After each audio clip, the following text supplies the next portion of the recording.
in the city of Gary, in the 5th District, on the grounds of Roosevelt High School, historic monument to the great city of Gary, Indiana. Although I went to Horace Mann High School, you have to love the history, not just in the city of Gary, but throughout the country. I want you guys to see the amount of work and attention that we're putting into this facility.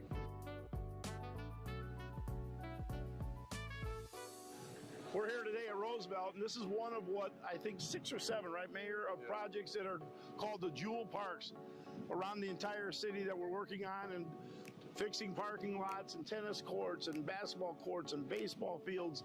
So it's citywide, and this is the first one. We wanted to get this done very quickly for Mayor and his team because there's a big celebration here obviously coming up. But again, we absolutely thrive on being part of this city. There's nothing that me personally I love more in my life other than my family is this city, and the opportunity to be able to be here and give back to the place that I love so much. And he's from Etna. That's right. Let it be known. Etna, 13th and Etna Street. Got an Etna boy right here.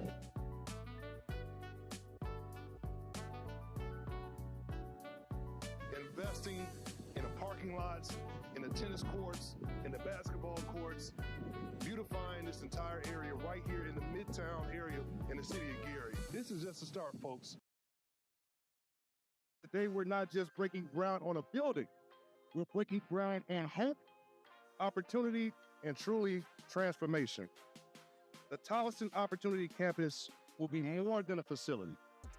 It will be a space for our youth, a wellness hub for our families, and the support system for tomorrow.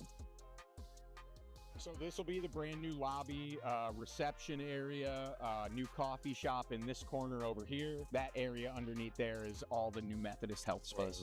Right here we'll have another main stairway coming up so that you can go up to here where we're gonna have like the workout area that will then lead into a track that will go around the gym, overlooking the gym downwards.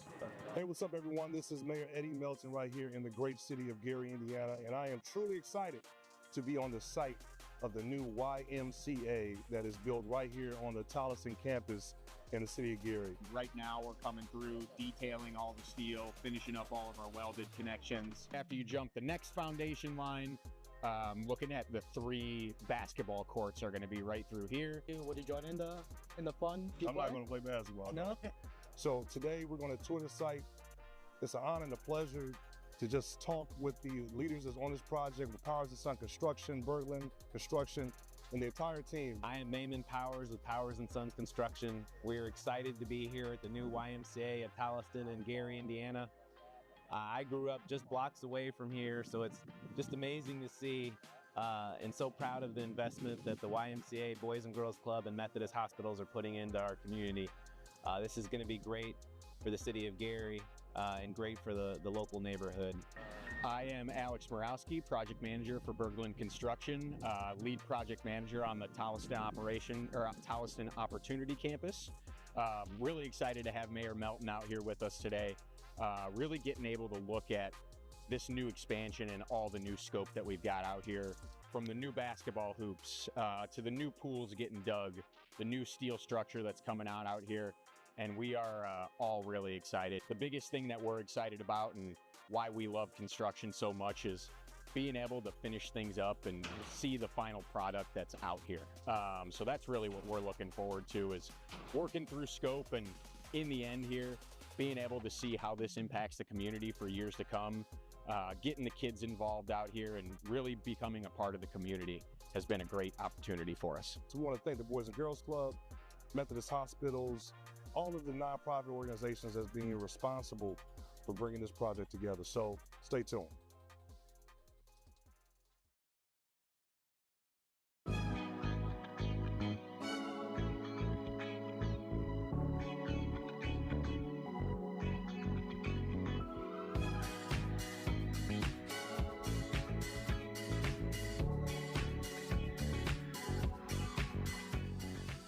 Hi, my name is Veronica Collins Ellis. I'm the Executive Director of the Gary Health Department, and we are having our health and resource fair here at IUN in the Savannah parking lot. The services that we're providing are STI testing, vaccines, cholesterol, hemoglobin testing. We are providing free dental services. We have a plethora of other resources that you can come and check us out at. We will try to do this every year to provide these services, but you can contact the Gary Health Department at 219-882-5565 for additional services.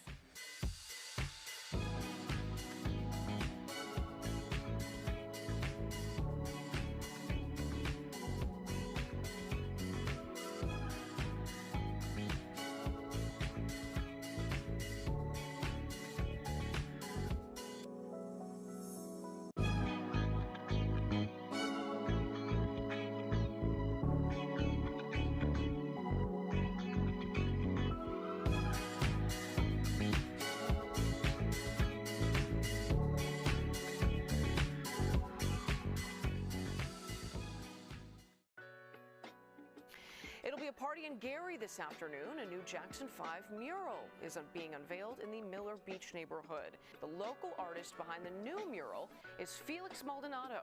The city says it is meant to reflect cultural preservation and tourism development. Today, this represents a truly special moment in Gary's ongoing cultural renaissance. We come from a city of greatness. Flex, great job, man. Again, your signature, your brand, and your style is known across the world. You know, right here in Gary, right here in Miller, in this neighborhood, it's going to resonate for generations to come, Lord willing. So just let's give it up again one more time. Thank you very much for being here. And someone pointed out to me that Michael Jackson had a shirt just like me. The business owners are very proud to have this new Jackson family mural, beautifully recreated by Felix Maldonado. Flex. Much more I can really add from what these fine people behind me said already. Other than I am very proud to be back in Miller Beach. Thank you so much and enjoy the mural. In the world we live in today, we need more of this. We want to share today, we're doing more murals. If you go on 25th and Broadway, in the intersection, you're going to see a beautiful mural being done right now of Gary's own Denise Williams. And the spirit of the Jackson family. The Jackson 5 mural reflects what's possible when talent, community, creativity come together. It reminds us that Gary has always and will be the birthplace of greatness, creativity, and resilience.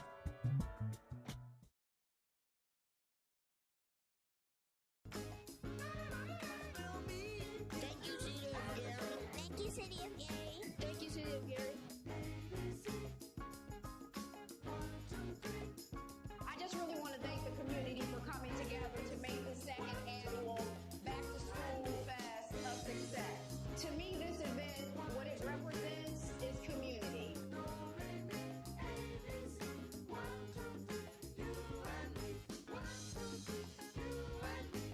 This was such a blessing today. My heart is filled with such gratitude. For me, I think the first things first is have a vision for where you want to go. You know, I don't care what grade you're in. You know, if your goal is to get better grades, then start preparing yourself and doing those things. A lot of times, you know, you think about it, if you get in the car and you turn your GPS on, your GPS is only as good as the directions or the destination you put in there. So have a destination, have some goals, set some goals, and then get out and conquer those goals. We've given away so many resources to so many deserving families. So I'm ecstatic, and I can't thank our volunteers enough. I can't thank our sponsors enough. I can't thank the rail cats, and just everyone, all the vendors and everyone who helped donate to make this event as successful as it was. It wasn't a one-woman show. It's not a one-committee show. This is what it means when a community comes out and comes together and blesses our scholars and their families.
GPD. We are GPD.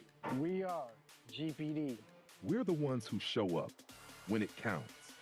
The ones who run toward the problem, not away. If you got the heart, if you're ready to step up for your city, this is your moment. We're hiring right here for Gary. K-9 unit, SWAT, Federal Task Force, ATV Patrol, whatever your lane is. This isn't just a job. It's your opportunity to lead, to protect, to serve. The time is now. Mission, vision, and values. A greater Gary. So the only question is, are you? Apply now, gary.gov/police, or email gpdrecruiting@gary.gov. We are GPD. It's your city, your future, your call. You guys are being part of history right now. So, you ever been to Fort Wayne baseball field? Yep. South Bend and their baseball field? I'm trying to create that type of atmosphere. What's up, everybody? This is Mayor Eddie Melton right here at 700 East 5th Avenue, right here in the city of Gary. As you see, the next structure that we're tearing down, which was once owned by the Gary Redevelopment Department, which was an old storage facility, is being torn down right now. It was inoperable and become blighted, graffiti, poor roofing conditions. So right now, this structure will be a clean site thanks to our team at Aegis, thanks to, I believe, Sealy Construction as well for the support. What you're gonna see here as you drive down 5th Avenue is a clear line of sight as we're going closer towards the Railcat Stadium. We're gonna be working with the other businesses to make sure that this is a more presentable, safer, cleaner atmosphere for future development in the city of Gary. So again, thank you everybody for your support. It's raining, we're still getting the work in. We want to thank everybody for their hard work and dedication on the city of Gary. We're going to be building a brand new train station in a couple years for the South Shore. There's folks coming down from Chicago, back and forth. So, hopefully this could be a new restaurant, a new district for folks to come in as they're going to the stadium. I want to shut these streets down and just make this one contiguous property.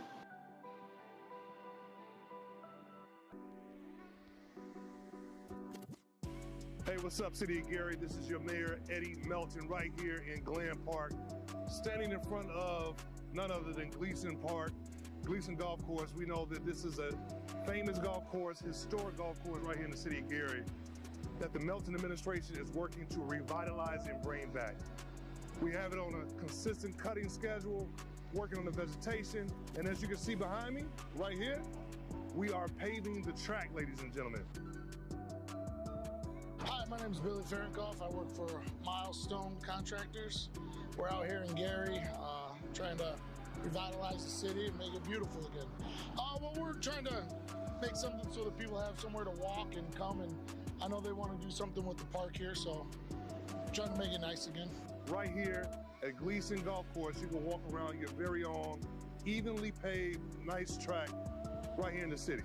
We're also going to be working on paving 35th Avenue. As you've seen us already start paving in and around Pierce Street, around Gleason Golf Course. So it's going to add to the amenities, it's going to add to the safety right here in the city of Gary. Next phase we're going to be working on is fixing the lights around the park as well.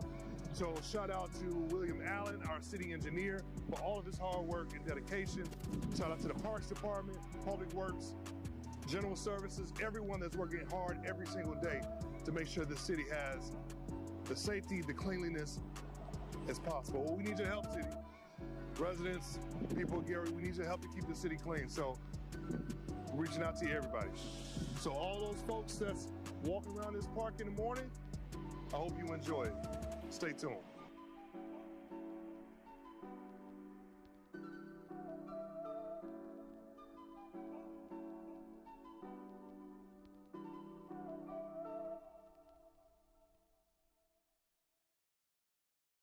Arms, I'm assuming your arms are older. Yeah. They're bigger. Those go on the top of the arm. And William and I work through, make sure we got the right pulse circle. And making sure we find a standardized pulse circle, right? So that you're not inventorying all these different poles. Hi, my name is Rod Young, and I'm with the Will Group.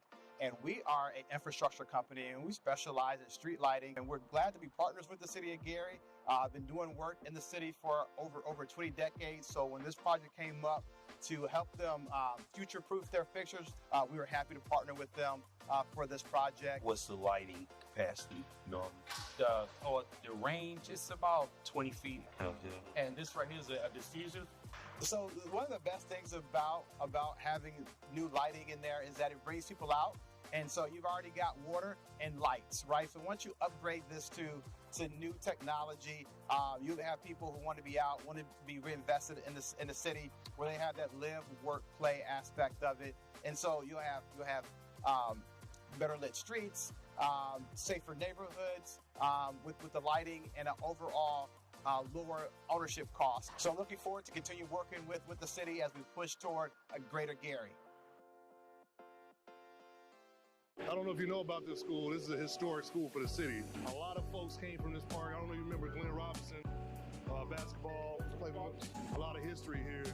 So we're investing back into this footprint. Hey, what's up, everyone? This is Mayor Eddie Melton right here in the city of Gary, in the 5th District, on the grounds of Roosevelt High School, historic monument to the great city of Gary, Indiana. Although I went to Horseman High School, you have to love the history, not just in the city of Gary, but throughout the country. I want you guys to see the amount of work and attention that we're putting into this facility.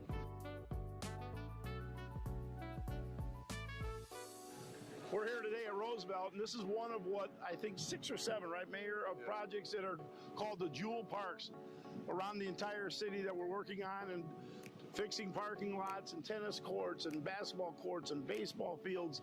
So it's citywide, and this is the first one. We wanted to get this done very quickly for Mayor and his team because there's a big celebration here obviously coming up. But again, we absolutely thrive on being part of this city. There's nothing that me personally I love more in my life other than my family is this city, and the opportunity to be able to be here and give back to the place that I love so much.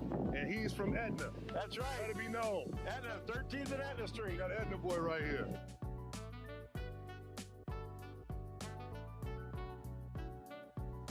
Investing in the parking lots, in the tennis courts, in the basketball courts, beautifying this entire area right here in the Midtown area in the city of Gary. This is just the start, folks. Today, we're not just breaking ground on a building. We're breaking ground in hope, opportunity, and truly transformation. The Tolleson Opportunity Campus will be more than a facility. It will be a space for our youth, a wellness hub for our families, and the support system for tomorrow. So this will be the brand new lobby, reception area, new coffee shop in this corner over here. That area underneath there is all the new Methodist Health space. Right here, we'll have another main stairway coming up so that you can go up to here where we're gonna have like the workout area that'll then lead into a track that will go around the gym, overlooking the gym downwards. Hey, what's up, everyone? This is Mayor Eddie Melton right here in the great city of Gary, Indiana, and I am truly excited to be on the site of the new YMCA that is built right here on the Tolleson campus in the city of Gary. Right now, we're coming through, detailing all the steel, finishing up all of our welded connections. After you jump the next foundation line, looking at the 3 basketball courts are going to be right through here. Would you join in the fun? I'm not going to play basketball. No? So today we're going to tour the site. It's an honor and a pleasure to just talk with the leaders that's on this project, with Powers & Son Construction, Berglund Construction, and the entire team. I am Maimon Powers with Powers & Sons Construction. We're excited to be here at the new YMCA at Tolleson in Gary, Indiana. I grew up just blocks away from here, so it's just amazing to see and so proud of the investment that the YMCA, Boys and Girls Club, and Methodist Hospitals are putting into our community.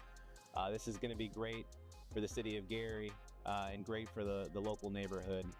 I am Alex Morawski, project manager for Berglund Construction, lead project manager on the Tolleson Opportunity Campus. Really excited to have Mayor Melton out here with us today. Really getting able to look at this new expansion and all the new scope that we've got out here, from the new basketball hoops to the new pools getting dug, the new steel structure that's coming out here. and we are all really excited. The biggest thing that we're excited about and why we love construction so much is being able to finish things up and see the final product that's out here. So that's really what we're looking forward to, is working through scope and in the end here, being able to see how this impacts the community for years to come.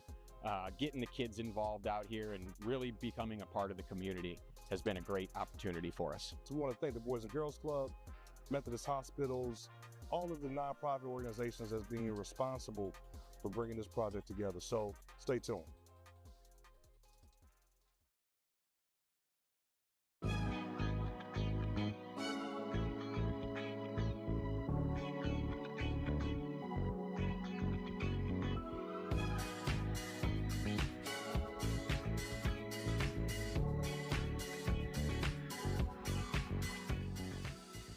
My name is Veronica Collins Ellis. I'm the Executive Director of the Gary Health Department, and we are having our health fair, health and resource fair here at IUN in the Savannah parking lot.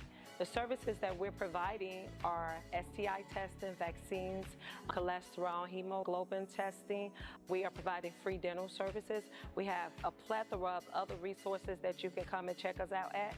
We will try to do this every year to provide these services, but you can contact the Gary Health Department at 219-882-5565 for additional services.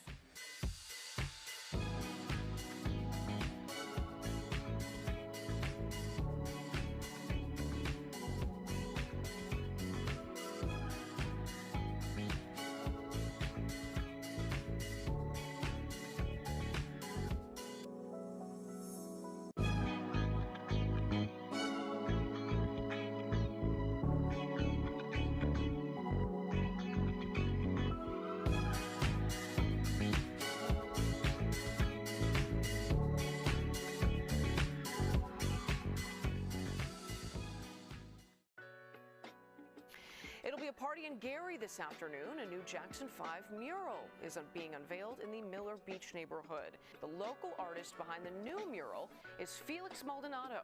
The city says it is meant to reflect cultural preservation and tourism development. Today, this represents a truly special moment in Gary's ongoing cultural renaissance. We come from a city of greatness. Flex, great job, man. Again, your signature, your brand, your style is known across the world. You know, right here in Gary, right here in Miller, in this neighborhood, is going to resonate for generations to come, Lord willing. So just let's give it up again one more time. Thank you very much for being here. And someone pointed out to me that Michael Jackson had a shirt just like me. The business owners are very proud to have this new Jackson family mural, beautifully recreated by Felix Maldonado. Flex. Much more I can really add from what these fine people behind me said already. Other than I am very proud to be back in Miller Beach. Thank you so much and enjoy the mural. In the world we live in today, we need more of this. We want to share today, we're doing more murals. If you go on 25th and Broadway, 25th and Broadway at the intersection, you're going to see a beautiful mural being done right now of Gary's own Denise Williams. In the spirit of the Jackson family, the Jackson 5 mural reflects what's possible when talent, community, and creativity come together. It reminds us that Gary has always and will be the birthplace of greatness, creativity, and resilience.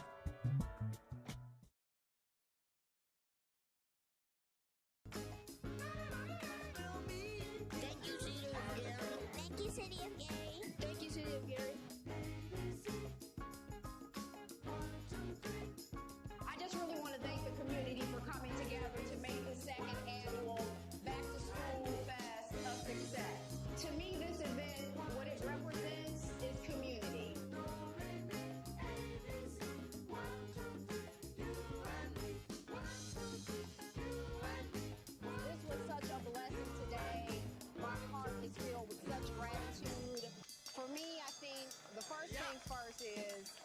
vision for where you want to go. You know, I don't care what grade you're in. You know, if your goal is to get better grades, then start preparing yourself and doing those things. A lot of times, you know, you think about it, you get in the car and you turn your GPS on, your GPS is only as good as the directions or the destination you put in there. So have a destination, have some goals, set some goals, and then get out and conquer those goals. We've given away so many resources to so many deserving families. So I'm ecstatic, and I can't thank our volunteers enough. I can't thank our sponsors enough. I can't thank the rail pass, just everyone, all the vendors and everyone who helped donate to make this event as successful as it was. It wasn't a one-woman show. It's not a one-committee show. This is what it means when a community comes out and comes together and blesses our scholars and their families.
please take your seats as we're about to get started.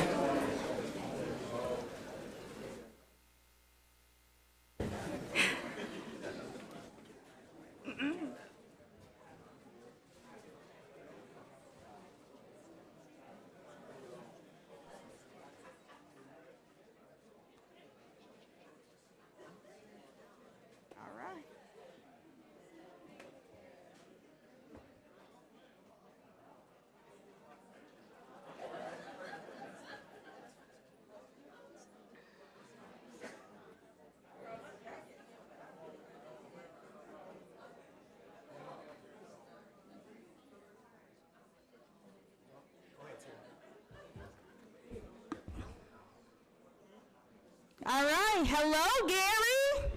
Yay! That's it. Go, Gary. Go, Gary. That's my favorite thing to say because we are on the move. Do you hear me? Yes, absolutely. Yes, yes, yes. Well, my name is Tiara Williams, and I'm your Director of Constituent Services for the City of Gary.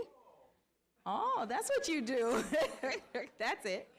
I want to thank you all so much for coming out to tonight's community forum. And for those of you who do not know what a community forum is, it is an opportunity for residents, city officials, and community partners to come together to discuss issues, share updates, and collaborate on solutions that affect our neighborhoods and our city. It's your engagement and your input and your help that help us move Gary forward.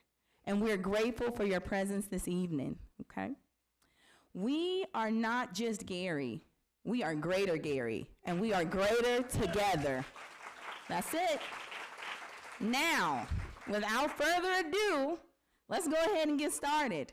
So please help me welcome our 22nd Mayor of Gary, the Honorable Mayor Eddie D. Milton.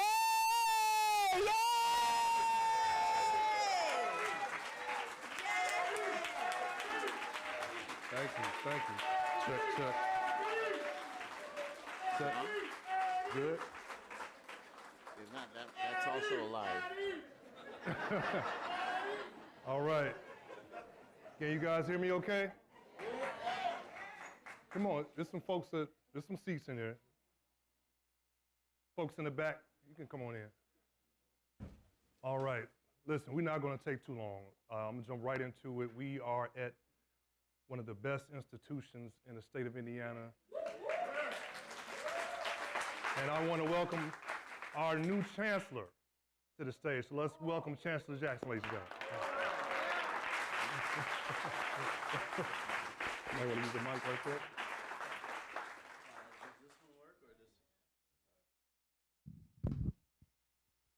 Well, good afternoon, everyone.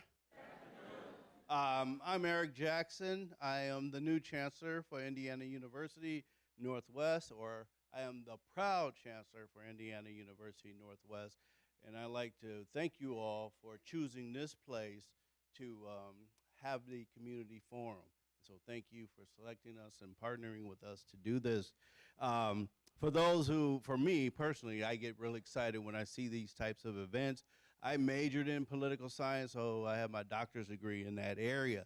Whenever I get to see the community interact in the political process and be involved and engaged and excited about it, I am excited about that as well, being a professor and all those, so I just like to see that. Glad to see you again. Hope you engage in this process. Hope you listen. Hope you appreciate the things that you are accomplishing here under the leadership of Mayor Melton. I also hope you understand that politics takes time. You don't just move a city in one fell swoop. It didn't take us a minute to get here. It took some time to get here. And so the political process is a process. So continue to be engaged in that process, understand how it works and that it does take time, but just the energy in a room, I mean, we're filled up all the way to the back. Just seeing people engage in the process, I really, really, really appreciate that. So thank you for showing up. Thank you for being here. And thank you for participating in the process. And thank you, Mayor Melton, for your leadership. Thank you.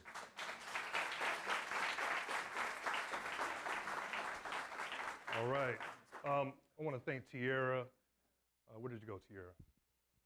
She's in the back. Tiara and her team of constituent service folks for putting this event together. I want to thank Steve Segura, our new Chief Communications Officer, for being a part of this and leading this effort. Just hit the ground a little bit over a month here in the city of Gary. So we want to thank them for helping to convene and put this event together and their entire staff, all right? So a couple of folks I want to recognize. Let's go to the next slide. Let's acknowledge our council folks that are here with us. Let's give it up for the Gary Common Council. If I call your name, if you feel like it, go ahead and stand up. We are our president, Lori Latham. Is she here? All right. 4th District Councilwoman, Marion Ivy. Councilman at Large, Miles Tolliver. 2nd District Councilman, Dwayne Halliburton. All right, 5th District Councilwoman, Linda Barnes Caldwell. Councilman at Large, Darren Washington. 3rd District Councilwoman, Mary Brown.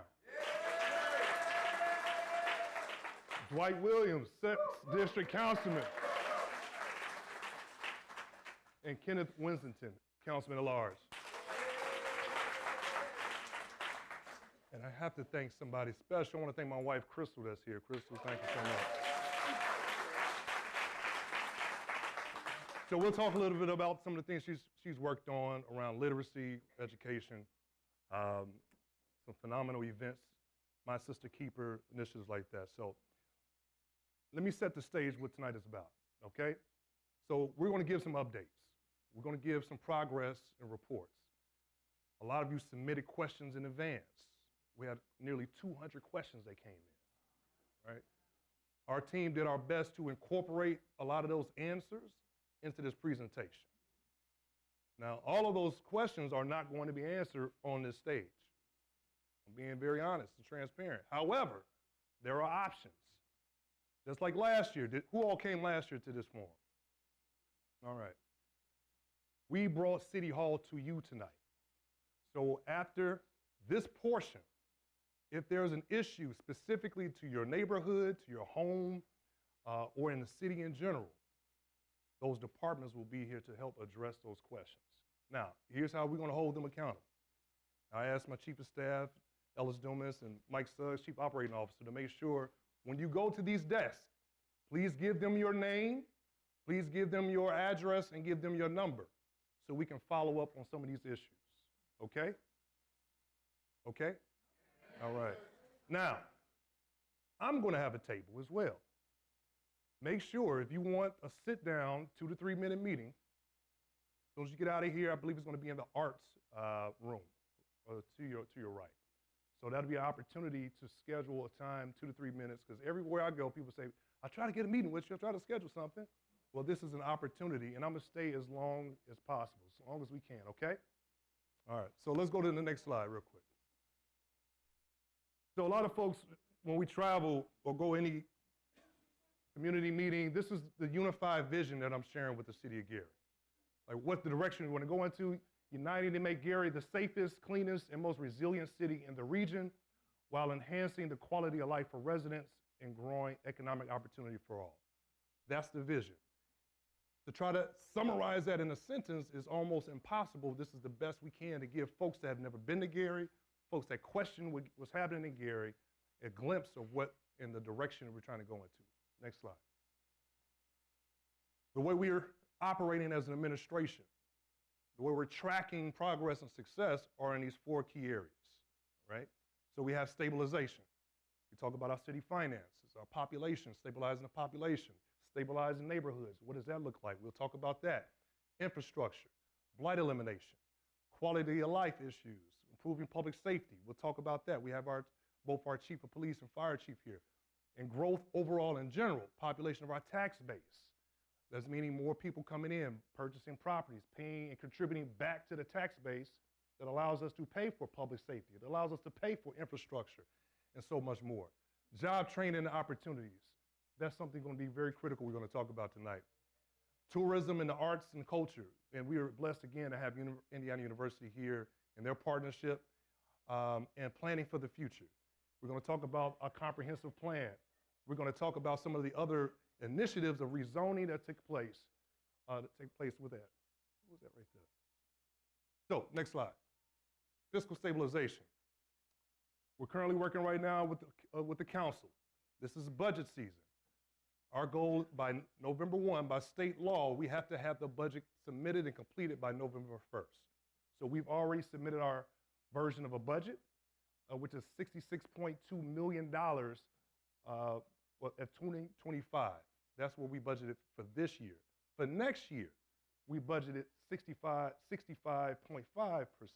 which is 1% decrease from what we overall submitted. But at the same time, improving services and not minimizing the reduction of services, but trying to be more cost efficient, trying to be as more conservative as possible so we can direct resources in the best appropriate way. How are we doing that? Again, just between 2024 and 2025, we've seen an increase of our property tax collection and of our increase of our rates. That means a significant amount of contribution to our overall delivery of service to the community. Property tax revenue has increased. Folks are paying into our community. Wait, one more. Paying off long-term debt that we inherited coming in. I'll give you an example. We owed the Gary Sanitation District over $1 million. We paid that debt off. We paid off the police cars that was lingering for a number of years, which allows us to free up more capital to invest in our neighborhoods, into our communities, into public safety. Next slide. All right. So really quick, I'm gonna ask Chief Cannon if he can come up and talk about some of the things that we've been able to get accomplished under his leadership. But the main thing I want you to know this, because a lot of questions in that presentation talked about public safety, talk about response time. These are the things I said I want to make sure that he talks about in his comments and remarks. But also know that the national context of what's going on in the country, we're not blind to it. We know what's going on in Chicago. We know what's going on in Hammond, in East Chicago, and a glimpse of it in Gary as it relates to ICE. So we want to make sure we're not running from these issues and questions, and we let you know where we are and where we stand on the issues and where our plans are. So ladies and gentlemen, let's welcome Chief Cannon.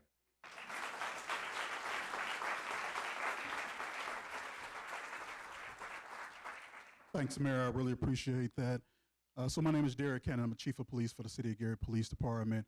Been your chief now for about 22 months, and I must say that this is one of the best jobs that I could have had.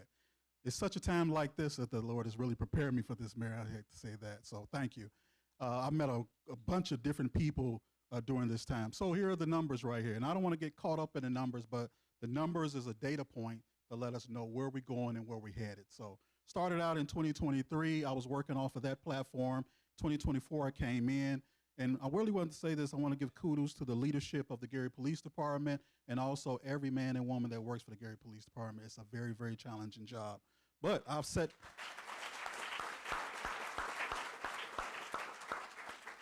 some goals for them, and boy, have they came up and met those goals, as you see by the numbers. 2024, we started that. We ended the year 23% down in non-fatal shootings. We ended the year, and I think the numbers are crossed. 10% for the non-fatal shootings, and it's 23% for the homicides, so the numbers are crossed. And then for the next year, we down 30% in homicides and 23% in non-fatal shootings. So what I want to say in context is this. When you start to look at these numbers, you have to know that since 2023, we're in a much, much better place, because we're double digits down last year, and we projected to be double digits down this year. But let me take a pause and say this. There are numbers, we can go to the next slide. There are numbers that we don't have in place, meaning that there might be a crime that's unsolved or a victim that the case hasn't been solved yet. And so those are pretty much at the forefront of my mind and on my desk to make sure that we look towards those things. Here are a couple of upgrades that we have. When it comes to people being out in the streets and you see the police officers in your different neighborhoods being responsive to crime calls, we're up 8.4% in those things. We hired 5 new people this year. And then when it comes to technology, we have a bunch of more technology that you might see. So if you was at 25th and Grant yesterday at the naming, We have trailer cameras that keep our city safe, and we'll be able to report back different things, and it's been very, very fruitful. We also, with the donation of Hard Rock, added another K9 to our department, and that K9 is also diversified. It's just not like the regular K9s that we have, but this one is specially specific for detecting ammunition, firearms, and explosives, so that's been great.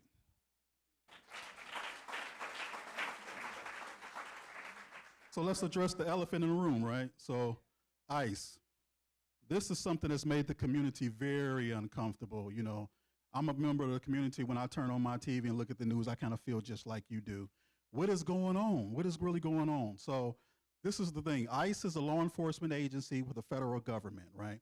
And then a lot of constituents have reached out to me to say, how does the Gary Police Department play a role in this? The Gary Police Department is tasked with enforcing local and state laws. We don't have the authority to enforce immigration. But this is the thing. We do have the authority to keep you guys safe, right? And to keep you informed. So as these things develop, we want to make sure that we provide information to you so you can know what your rights are, right? So you can know what paths to take, right? A lot of things that have changed from 20 years ago is people have a phone. And so a lot of times that we're able to see these things is because you, the community, have recorded these things, and these things have to go into a next level of either prosecution or they have to go to a next level of legal. And so I want to say, look, we're in this together. And when I mean we're in this together, it's not just ICE and all of this. When I say I'm a Gary Police Department, I'm your neighbor. I live right next door to you. And so all of these things right now, we just want to make sure that we understand that this is a sensitive time, but we'll get through it. And then I'm going to turn it over. If I can have the privilege to introduce it. Oh, you want to say something else? In 1 second. Let me say this real quick. I want to be very clear where you know where I stand on this issue. I do not support what has been sanctioned by the White House on ICE.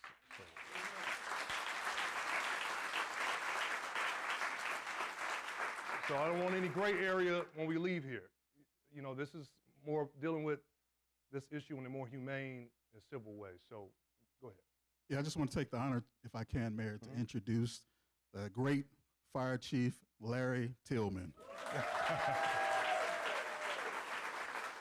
Thank you, brother. That's all that Hard Rock money he getting. He want me to keep quiet for about that.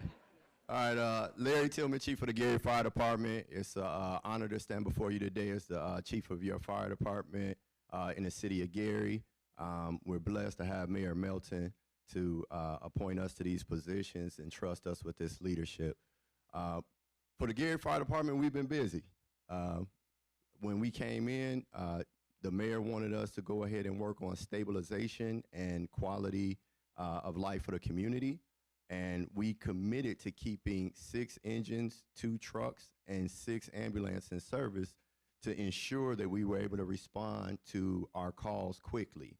And with that, we were able to reduce the EMS response times 11%, and the fire department response times for fire calls 5.5%.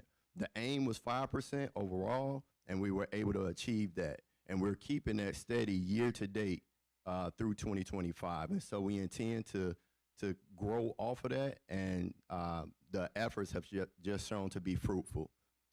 In 2019, we pulled out of our presence at the beach for beach patrol. We did start that up last year. We had 0 drownings during beach hours. Now this year, we also had a successful year. You have to remember that Lake Michigan is the most dangerous of the Great Lakes. Out of all the other 4 Great Lakes combined, the incidents that they have, Lake Michigan has more than all the other 4 combined. So we did have 1 drowning this year outside of the patrol hours of operation. It was witnessed. Chief Cannon had some of his technology out there, so we were able to review the footage, see that it was an isolated incident, the individual was no foul play, and it was a drowning. So it is unfortunate, and that is just a reminder to be careful when you're out there on that lake enjoying it, because things can turn deadly really, really quick. So go out there during the time that you're supposed to be there and go with a friend. But other than that, the family-friendly time that we had that was under patrol was secure. For Fire Prevention Bureau, they've been busy. I mean, I know you've seen it all over social media, along with the health department, PD, code enforcement, building commission. They've been getting on these buildings inspections. They want to make sure that things are safe for the city of Gary. So last year they did 231 inspections. This year to date, we've done 166 inspections, and we're on track to surpass what we had for last year. For fire calls, last year we were able to hold fire deaths to 1 fire death. This year we've had 3. You know, in prior years, like 2019, we had 10 adult fire deaths. So we are still trending good, but this does leave the opportunity for early detection. So we have partnered with the American Red Cross. If you contact the Fire Prevention Bureau at 219-881-5220, the Gary Fire Department will come out and give you the plan for the smoke detectors from your home, and they will install them as well. So if you need smoke detectors in your home, which are very, very beneficial to getting you up and making sure you get out the home, please contact the Gary Fire Department. It is a pleasure for us to come out and put them in because we don't want to lose any lives. So come check us out. Next slide. All right.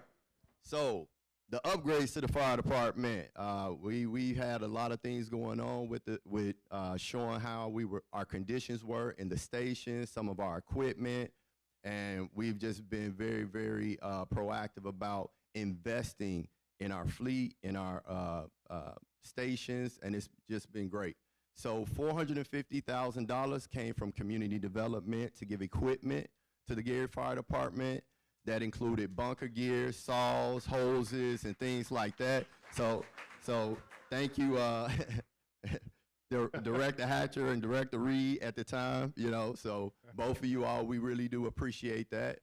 We did $600,000 worth of repairs to Station 4, Station 12, and Station 13.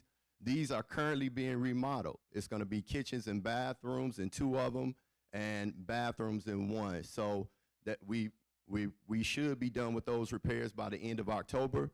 And I don't know if y'all remember that big blue station right there on 330 West 25th Avenue. That was done by CertaPro. They came out and did that paint, and it is awesome. It looks beautiful. So when it comes to the fleet, we've been investing in the fleet as well. That pumper up at the top, we ordered that mid-year. That is going to be coming in. It's $1,019,000. That money came from the BP consent decree. So we thank Brenda Scott Henry for her work with environmental for doing that. And I thank the mayor for allowing the fire department to utilize that money to increase the fleet. For your ambulance service, we have 3 new ambulances on order for next year.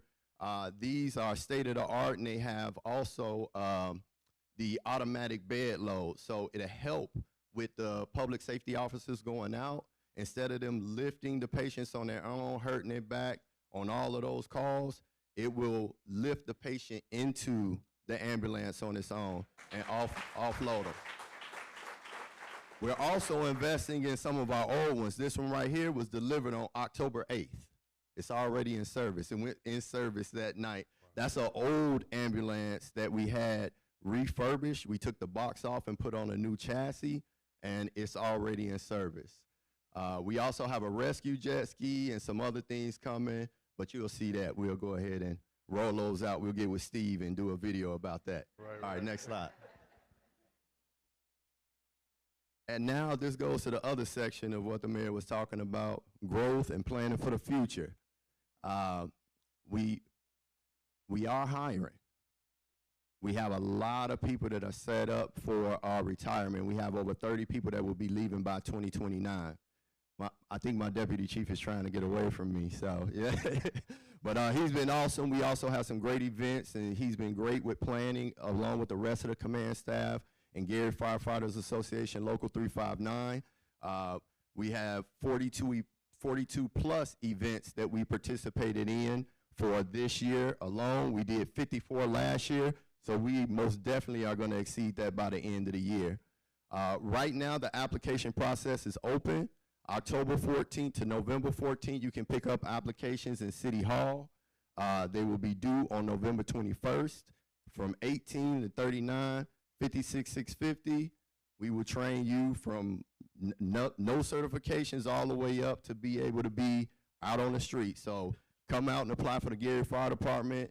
Thank you, Mayor. Thank you, City of Gary. All right. Thank you. So really quick, I want to put some things into context. Fire department got a lot of money came their way. And I don't want to make it seem like there's a disproportion in terms of why from the police to the fire department. Most of the funding that we use for the fire department comes from HUD. Those are federal dollars. Our federal dollars only allow us to support the fire department. So that's why I want to give you the context on why so much resources went there. A lot of the philanthropic support from what we received from Hard Rock, right? Hard Rock is going to help us replace the entire fleet for the police station. So for the next, 2 to 3 years, all police cars will be replenished, all right? So we'll talk a little bit more about that. But again, thank you to all of the men and women that are our public safety officials. Let's thank them one more time, ladies and gentlemen. That's right. If I get tagged in one more Facebook post, I'm just joking. Listen, it's no secret that we had to shut down some businesses this year. We created a task force, and many of these departments and agencies are here: Gary Health Department, Code Enforcement, Building Department, and the Fire Department. We had to go in and start doing more frequent annual inspections, things that weren't occurring in previous years. And we come across issues. Some of them will be structural issues in buildings. That's still a public health and safety concern. If it's electrical wiring or something of that nature, or it may be something of the nature of bad food, and it's not kept up well. So we had to shut down 5 businesses this year. 4 of those businesses have reopened. This is the one that is still pending right now, V&E, which is on 37th and Grant Street. More to come. I wanted to share this in terms of how we are approaching this issue. We're not just haphazardly just shutting stuff down without a strategy and a plan. These are the approach from a public safety concern first, accountability and raising our standards. That's what they're not used to. We're raising the standard. We're going to keep it up there as well. Helping businesses reopen in a timely manner. And a lot of these folks, and we want to make sure we're doing it the right way, we're structural and not contamination in food. So it's building. I want to make sure we're clear about that and making food more accessible. I want to thank Indiana University Northwest. Ellen Zarletta, I see you in the back, Ellen. She runs the CURE program, Center for Urban and Regional Excellence. I believe that's the right acronym.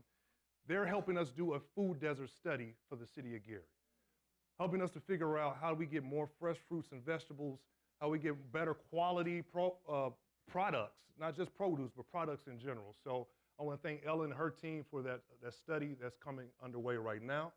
And finding long-term solutions. Thank you, GPTC, Denise Dillard here, in helping us assess how to get folks transportation-wise to these locations. Next slide. Illegal dumping. Who's sick and tired of illegal dumping? So listen,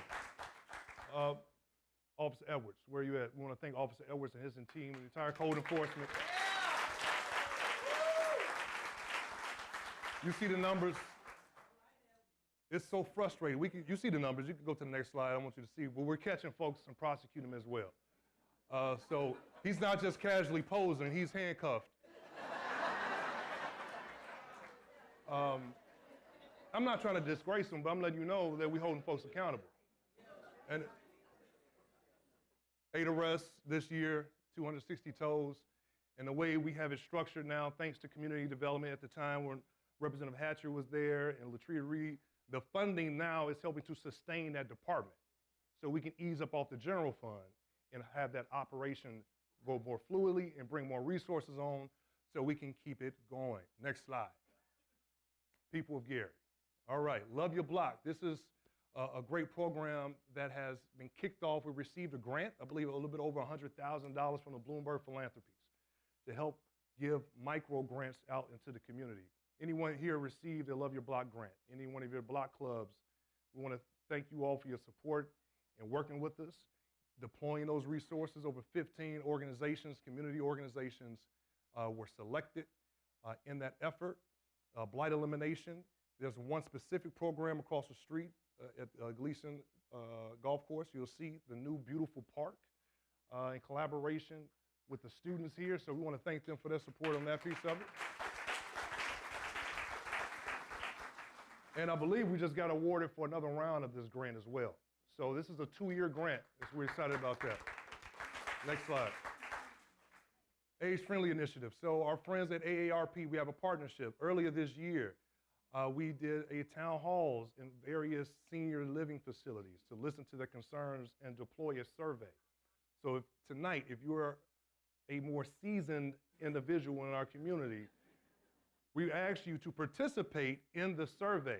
This survey helps us determine the future in terms of how to make it more livable and accessible for our senior population, be it if it's transportation, if it's housing, if it's healthcare.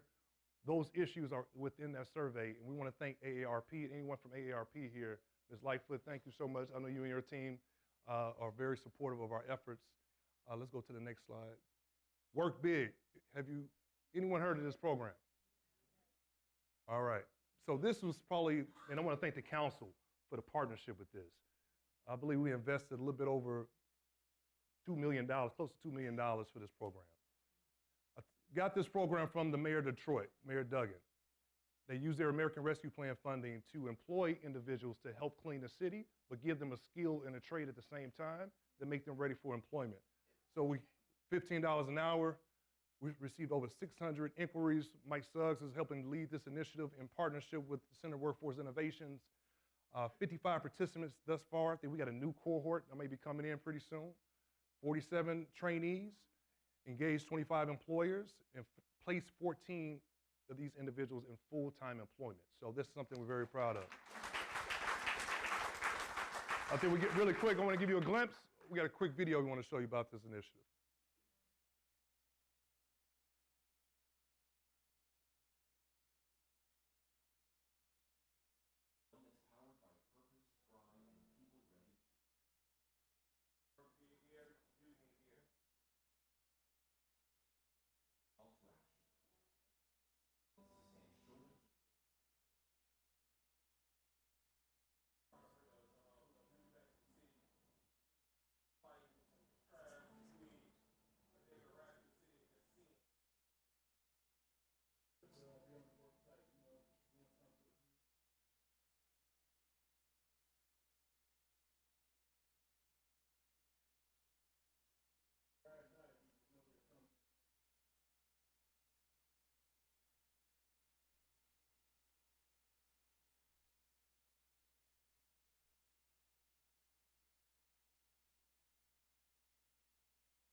All right.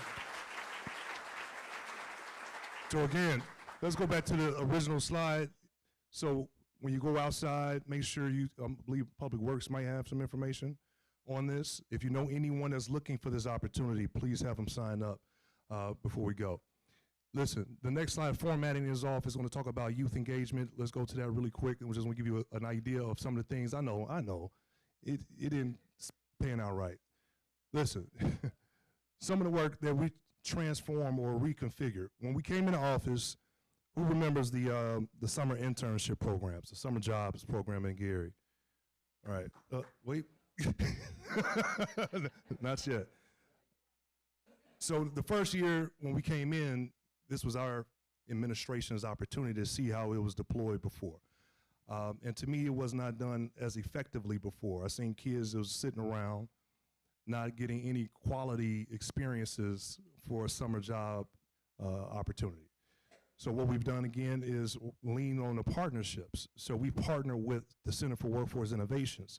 So they're not just going to have a job potentially at the city of Gary, but they're going to go to other businesses throughout Gary and Northwest Indiana to give them quality workforce opportunities. So that has happened.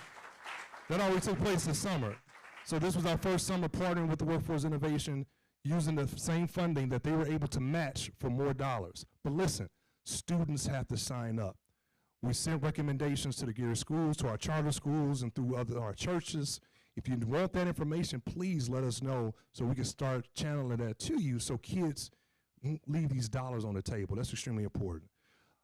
Summer recreation, safe spaces, safe places, things of that nature that we want to make more opportunity. Growing up, when I was in school, every single school in the neighborhood was open during the summertime, summer rec. You can go get lunch, you can have fun. As long as I was home by the streetlights, I was okay. But that was my house. But what I want to say is what we were doing now is how do we take the same funding, instead of us providing the service as a city, how do we provide that as grants to our schools and provide that as support to nonprofit organizations? So we provided funding to the Gary School Corporation to provide some supplemental summer services, tutoring, other enrichment programs. So I see Superintendent Stokes here. Dr. Stokes, thank you so much for your partnership. But that's what's the plan moving forward. Instead of us trying to provide the services and doing a halfway doing a job, we want to partner with folks that do it as a profession. So that's what we're going to do moving forward on the youth services. I asked Councilman Tolliver, he can help lead and help coordinate pulling together a youth advisory council for the mayor, so we can figure out what is the best way that the city can better serve our youngsters in this community. So thank you for your service on that piece of it. I asked him to help lead that aspect. Volunteer Big, used to be called Think Big. You've heard of this program, volunteering. A lot of you in this room have come out to volunteer every single Saturday during the summertime at 8 a.m. at Hudson Campbell. Markel Watkins is here somewhere in this room. He's helping to lead and spearhead that initiative. Listen, Gary is 52 square miles. Hammond is 25 square miles. Hammond has close to 100 people to help clean that city, and we roughly have about 30. So because of our current workforce, adding on the Work Big workforce that you just seen, working with the council to grow that workforce more to cover our 52 square miles is extremely important. So that's something that we're going to be working on, but volunteering is extremely important for us. So please, if you have a church, a civic, social organization, sign up, find a way to get engaged, and we can keep this going throughout the rest of the year. Let's go to the next slide. Mental health, Dr. Seabrook is here, our health commissioner, Veronica is here, our executive director of the health department. These are the organizations we use in partnership with the Gary Common Council, the remainder of the American Rescue Plan dollars, and partner with the Interfaith Coalition. I know folks are here as well, and their leadership to make sure we get these dollars to mental health agencies that's helping to serve the population and work in partnership with the public safety as well. So these organizations are the ones in the community that receive funding to address mental health crisis in our city. Next slide. Narcan. Many of you heard about the vending machines, and this is an epidemic that's taking place not just in Gary, but throughout the nation, the overdosing. So we have these stations, Benjamin Metro Center, and all of these other locations you'll see here, where we have these vending machines where people can access free Narcan. This is a life-saving drug. When people are overdosing, this will help bring them out of that state. And you see the numbers right here. The numbers speak for themselves. 42.9% reduction in overdose calls. In 2024, it was 91. Year to date right now, we're at 52. So that's something that we are extremely proud of. The progress is being made. A 22% reduction in overdose deaths, 27 and 24 and 21 as of right now in 2025. So again, thank you to the health department. And we're moving out of the Stone Age into the modern age. I remember in college, I wanted to get my birth certificate, and I had to come all the way from Kentucky to Gary just to get a birth certificate. So right now, folks can start doing this online. So we encourage folks, this information to be at their booth, get this information early. You want to get the screenshot there as well. So 913 people just this year. This hasn't been a full year yet. This lets you know the demand that was out there since April 15th. Next slide. All right, our beautiful murals that's been taking place throughout the entire city of Gary. We are extremely excited about this. Our partnership with the Legacy Foundation, again with Ishmael Muhammad and his team of artists. And a lot of folks say, why these individuals and why now? Well, why not? We want to figure out how we can celebrate the people that really helped put Gary on the map and around the world. So a lot of recommendations are coming. I get the calls and the text messages of people who want I'm not even start name dropping, of various portraits or murals of certain individuals. And we're taking those in consideration for our possible next phase. Possible. Funding is going to be the option, the opportunities, right? So again, Denise Williams, she loves this city, world-renowned artist, the Jacksons, of course, and VJ Records. We also want to make sure our history is being told in this community. Any given day, you're going to see people that's traveling from the region or around the country, getting out of their car, coming here specifically just to take pictures in front of these murals. This is a tourism opportunity for us, when restaurants opening and other retail opportunities. So we have to maximize the arts in our growth, in our economic development and growth. This is a student partnership. We were actually here last night. The students at Indiana University Northwest, they're doing a series of murals right now. This is in the building across the street at the other Ivy Tech IUN facility of some other local legends, that's what we're gonna call them right here. We know Freddie Gibbs, Grammy-nominated rap artist, and you see, we got her. Dana Evans is here, right? Two-time WNBA champion as of recent. Mary McGee. Next slide. We had some great events that took place this year, from the air show. This is probably one of the best air shows I've been to. It was a beautiful day. Again, the Jackson Block Party. Nearly 20,000 people came to this event. Let me be clear about something. Almost very minimal tax dollars to pay for this event. Probably between $10,000 to $15,000, and just partially because of overtime for police.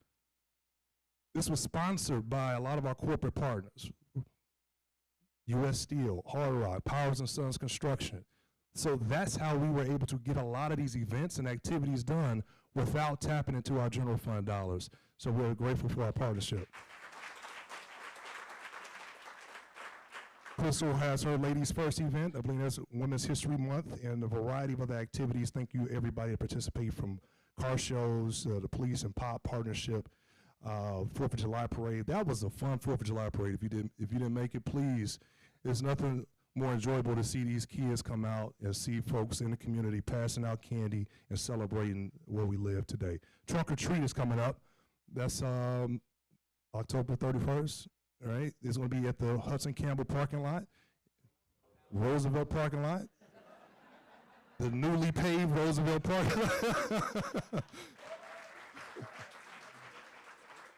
lot.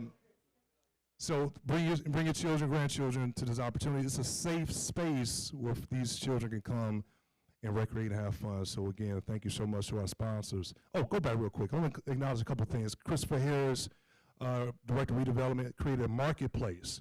This is not just really an event like a holiday. This is something over the spring and summertime that he hosted. If you are a small merchant, come out, they're selling earrings, they're selling food, they're selling a lot of different things. We're trying to bring people back downtown and creating these vacant spaces an opportunity to congregate and get them used to coming together. Food Truck Fridays is something as well that has been very successful. Next slide. Wine Down Wednesdays. You can't forget about Wine Down Wednesdays. All right, let's talk about the real stuff real quick. Let's talk about streetlights. Who want to talk about streetlights? All right. William Allen. This is our city engineer, ladies and gentlemen, William Allen. He's been doing a phenomenal job. He's a one-man band. Before we came in, the city of Gary did not have a city engineer on staff. I want to thank the Gary Common Council for their support for creating this position. So we have a full-time city engineer that's working every single day for you all. So William, I'll turn it over to you. Hello, everyone. Hello, can you hear me? Hi, everybody. My name is William Allen. I'm your city engineer. And yeah, we've been pretty busy working on a multitude of infrastructure projects throughout the city. First is the streetlights, a very important project. And I guess first off, the engineering department, what we do is we're tasked with assessing infrastructure and developing and executing improvement projects and plans. With the streetlights, we surveyed almost 2,000 streetlights last year and determined around 900 streetlights were not working. This number includes missing poles, LED and non-LED fixtures. The survey at the time determined that over 100 poles were missing, 162 LED, and 639 non-LED fixtures were faulty. And just to be clear, this only includes city-owned assets or streetlights. This does not include NIPSCO. NIPSCO has roughly 8,000 streetlights throughout the city. To date, we've replaced and converted 965 fixtures and replaced 138 poles.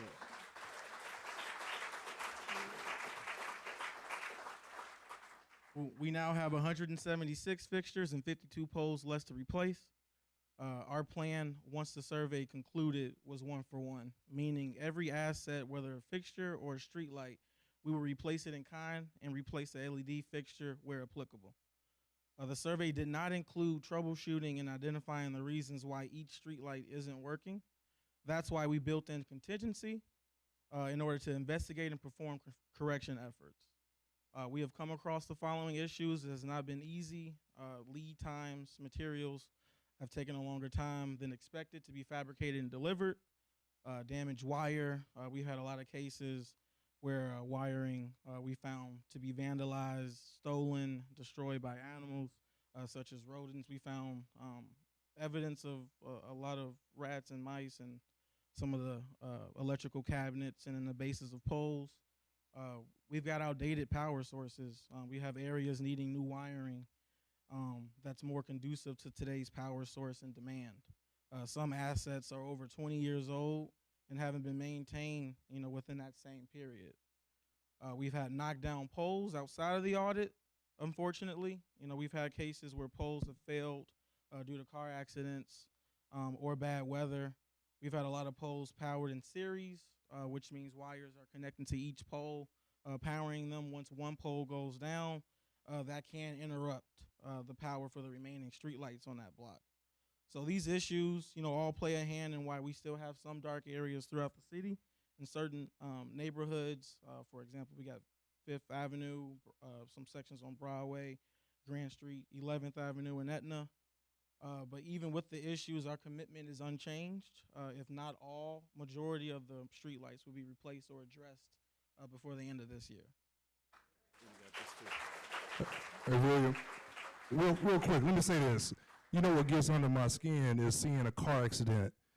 And as soon as we put a pole down, it's a car accident. Get insurance, folks, because we're coming to get you.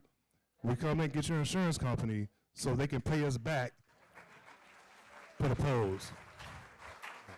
And we did put an order in for extra material too, in the case that does happen, so that there's no long, interruptions of lighting during time period. No texting while driving. No texting while driving, folks. Also, a very important project outside of streetlights are the traffic signals. And what's the importance of traffic signals? They increase safety and accident reduction. They promote good traffic flow. They provide orderly, clear guidance for motorists and pedestrians. And I guess, first of all, I'm sorry, I should have probably started with this just by saying thank you to the mayor and the council for approving millions of dollars towards infrastructure.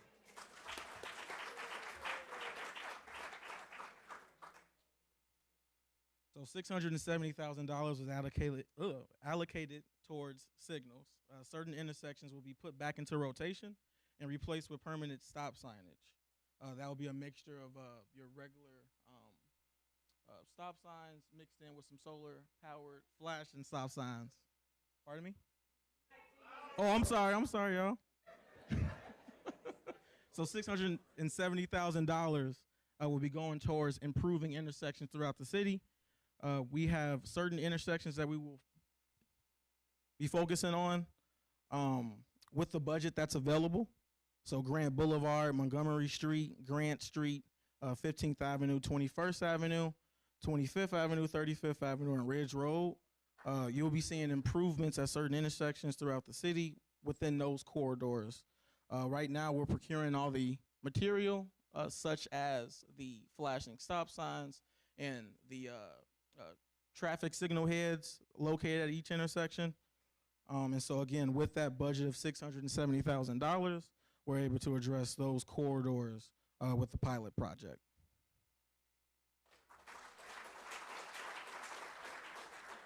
And then, you know what, one more slap back. Just to add in with the traffic signals, not only will we be replacing technology at these intersections, we will also be replacing ADA ramps, restriping the intersections to make it easier for motorists and pedestrians. So next slide, please. So outside of street lights and traffic signals, we've also been busy with the streets.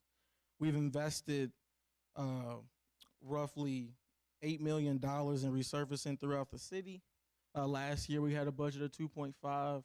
So I'm hoping everyone can see, you know, how far the dollars, you know, have gone throughout the city with our improvement efforts. We were able to get a good mix of streets repaved throughout the city. We also still have some left. For example, 35th Avenue out here is slated to get repaved, as well as 33rd Avenue. We've also been kind of busy with the sidewalks as well. We've invested $639,000 in replacing stretches of sidewalk throughout the city. And I always preface too, each time we do get phone calls about sidewalks, just to be fully transparent. Per code, the city isn't responsible for sidewalks, but we do understand the financial burden, you know, that it takes, you know, for the average citizen to be able to pay for improvements within the public right of way. So we will be continuing to implement feasible and impactful projects to help, you know, everyone. We don't want to leave anyone hanging. Okay. Oh, well, I guess that concludes.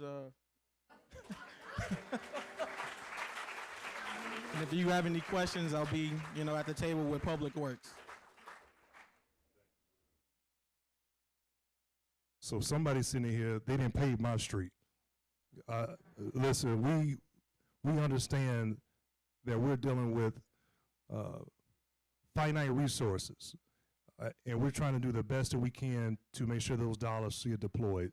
So the most trafficked areas, the areas that we feel that are most dangerous, is what we're trying to address first. So just want to give you some context there. We did the assessment, and that's based on, we're fixing streets based off what the numbers tell us, the data tells us, what's the most structurally dangerous streets. So I want to make sure folks know that. We're not just reaching into a hat saying, well, let's pay this street today, or doing it as a favor for anybody. We're not doing that. So we just want to give you the context. So GSD, where'd she go? Oh. Let's give it for Representative Reagan Hatcher. Thank you. Hi, everyone. I'm so glad to see everyone. The mayor told me he really said 1 minute, but I'm going to take 3. Okay, I'm going to take 3. I just want to give some really quick updates because there's been some big changes at the Gary Sanitary District since I took the reins there in January. One, we closed 504 Broadway. Now, who was upset about this? Nobody's happy about it. Well, we closed 504 Broadway, but we want you to know that, number one, there's a drop box in front of the Gary Police Department at 555 Polk Street that is safe and secure. Please stop there, drop your payment there. We pick up there every day. Number two, on every Wednesday from 9 a.m. to 12 p.m., we have what we call Concerned Wednesdays. Now, you can come up to GSD. We're at 3600 West 3rd Avenue. We're not at City Hall with the rest of the departments. We are kind of on the west side of Gary, right off 4th, on your way as like you're going to the Gary Airport. 3600 West 3rd Avenue. Any Wednesday from 9 to 12, we have what you call Concerned Wednesdays. You can walk in, talk to a customer service representative if you have questions about your bill, or you can drop payments off there if you feel more comfortable doing it there instead of at 555 Polk. We launched a project. Now, who reads the newsletters that we put in these bills? Anybody? Okay, all right, great. Thank you for doing that because that's where we put our updates. And we had a program that we launched through simply the newsletter about backflow preventers. And we were out within 2 Wednesdays. We gave them away every Wednesday from 9 to 12. And what a backflow preventer does is it goes in your drain in your basement. If you don't have any other plumbing down there, if you don't have a toilet or a sink or a bathroom in your basement, you can come pick up one of these backflow preventers and simply install it. All you need to know is how wide your drain is so we can give you the right size. Now, why did we start this program? Well, we've had some big rains this year, and nobody thinks about the Gary Sanitary District until you have a big rain, and what happens?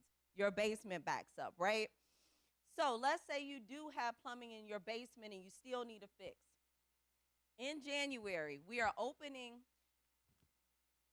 First, let me say, you have a pipe that runs from our sewer line to your house. When our sewers get too full of water, which happens during big rains, that water finds a place to go. So it doesn't mean that the sewer is backed up. It doesn't mean there's a problem. It means it's just too much water in the system. And so what we have decided to do is implement a check valve program. And that check valve goes on that line that runs from the sewer to your house. And that program will start in January. The Gary Sanitary District will pay 50% of the cost of the installation of that check valve. Keep checking on information for that. That is a permanent fix to a wet basement. Finally, please, thank you. Please continue to read your newsletters. If anything is going on at the Gary Sanitary District that you need to know, it's usually there. And sometimes we put updates on what's going on in the city, too. Thanks, Mayor.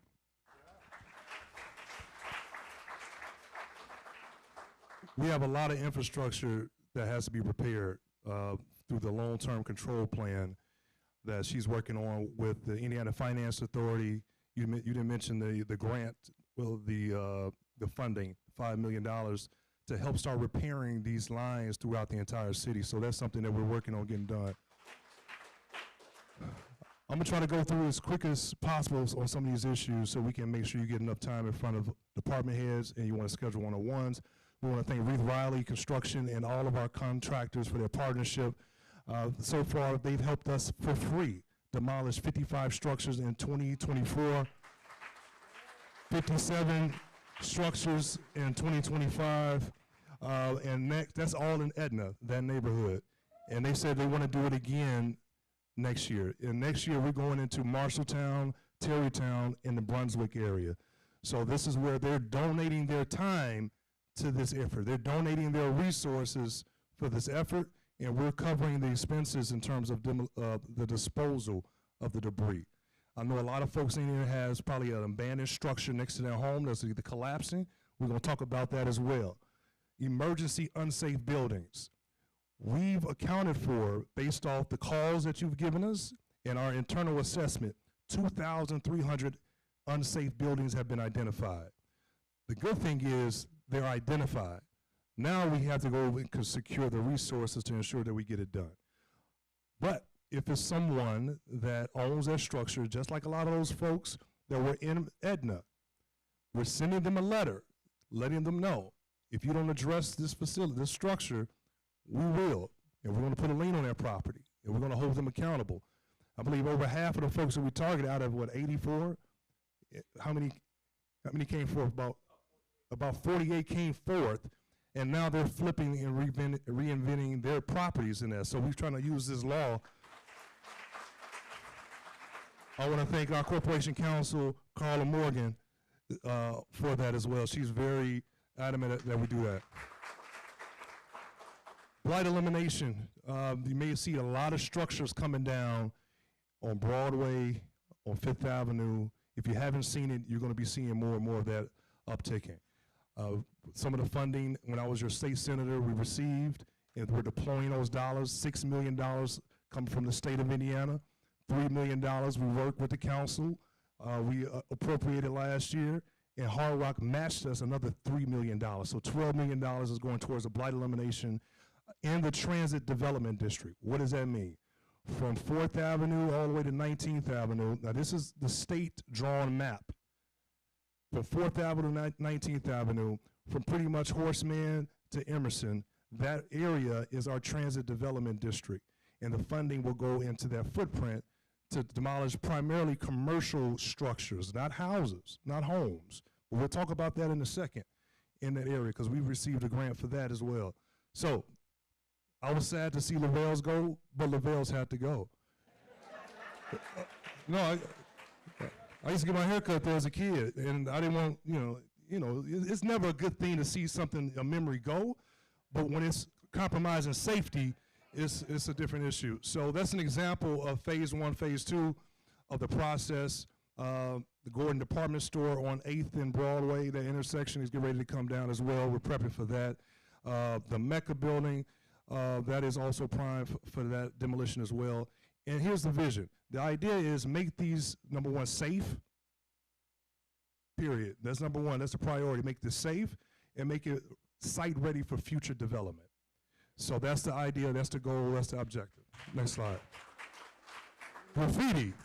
Who's tired of seeing graffiti? All right. So shout out to our general services, Harlan here. Harlan, he would not show up today, would he? I want to thank Harlan Smith, Michelle Woods. Listen, your Public Works Department, they have done a phenomenal job, Rachel, and we want to commend you guys. I want to thank the leadership of Mike Suggs. Mike Suggs came in and tried to help us make it more efficient. Matt T. Fitzgerald, thank you so much from the Parks Department. We're consolidating and working together to make things happen. So we're addressing blight in many different ways. They're out there right now. It may not be pretty, but we're not seeing graffiti as much as we're doing. And here's the protocol. I don't want to see it up longer than 48 hours. The quicker we're able to respond, the less likely they'll be able to come back. And if they come back, we got to keep coming back. But we also got to enforce the law if we get caught. So don't take matters in your own hand. If you see somebody spray painting or something like that, because it might be one of our muralists. Well, we just want to make sure that you know that we're taking this matter very serious. We're going to work with the council to make sure we get the right ordinance on the books to even hold business owners somewhat accountable too, right? Because the city can't pay for everything. I'm being honest. We just don't have those resources to pay for every single thing. So we need folks to chip in, especially if we have some accountability there. So I want to thank our graffiti task force, collaborating on property owners. Next slide. Senate Roll Act, we talked a little bit about this, the blight elimination, that's the funding that we talked about, the Lake County Convention Center. Thank you guys, everyone that helped support that. I'll give an update in a minute where we are on that. In our multimodal transit facility, we're waiting on the governor to make an appointment. If you don't know, let's go to the next slide really quick. Mary Ann, I'm gonna ask you if you want to say a few things before we move forward. This is a version that Notre Dame University helped us to draft and design our new downtown station. This is a rendering that we're envisioning when you're coming down Broadway and seeing the new station. Now listen, The state has already committed $3 million for the next 20 years to help finance this.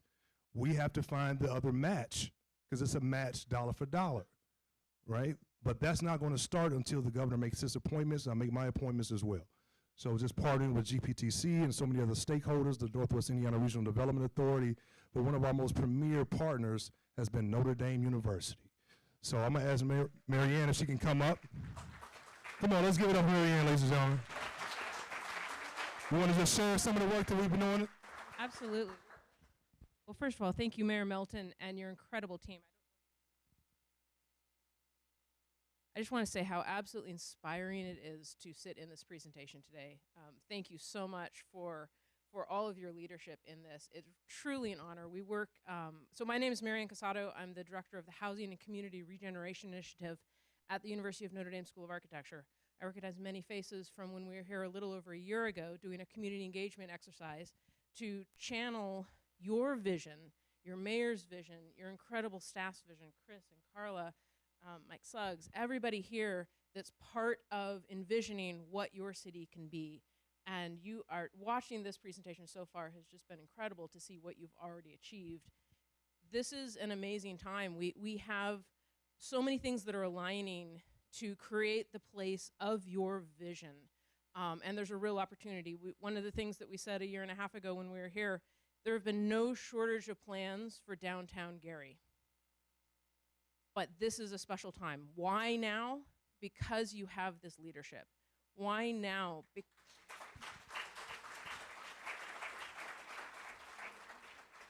Because there's a renewed understanding that the downtown is the heart of a city, that the places that we gather matter, that when a place is built that you want to be, it will be socially and economically something that drives people to be here.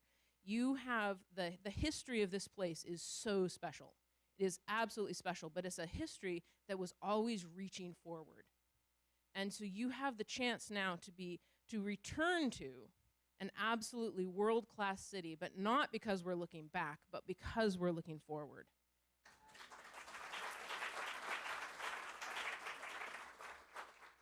It starts with really big plans, and it leads to all of the next steps. So thank you very much. Yep, check. All right, some of the other projects that we'll talk about, Indiana Dunes National Park, all of that is along the South Shore line that we talked about, the Transit Development District. Next slide. We've invested in a lot more equipment for our general services team. For example, this is our new beach comber for Miller Beach. So just making sure it's an enjoyable experience for our residents and our visitors as well. That's just an example of some of the equipment that we've invested into to make sure that happens. So thank you, Salita Green, our controller, that made that possible through her finance magic. Next slide.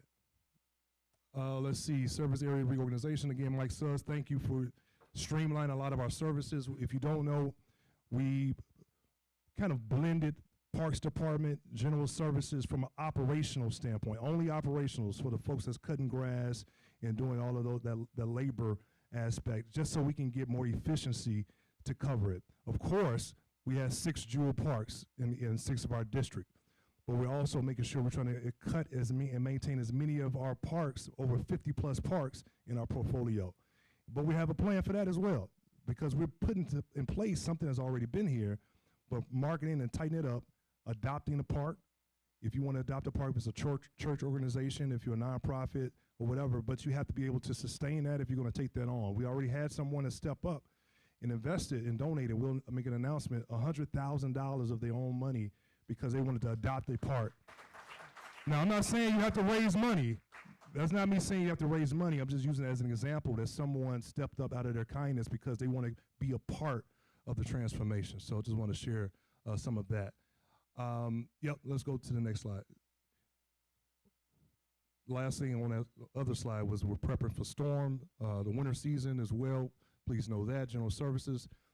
2026 traffic management plan. We wanted you to know what our plan is for putting lines in the road, for cutting vegetation back from stop signs that you can't see.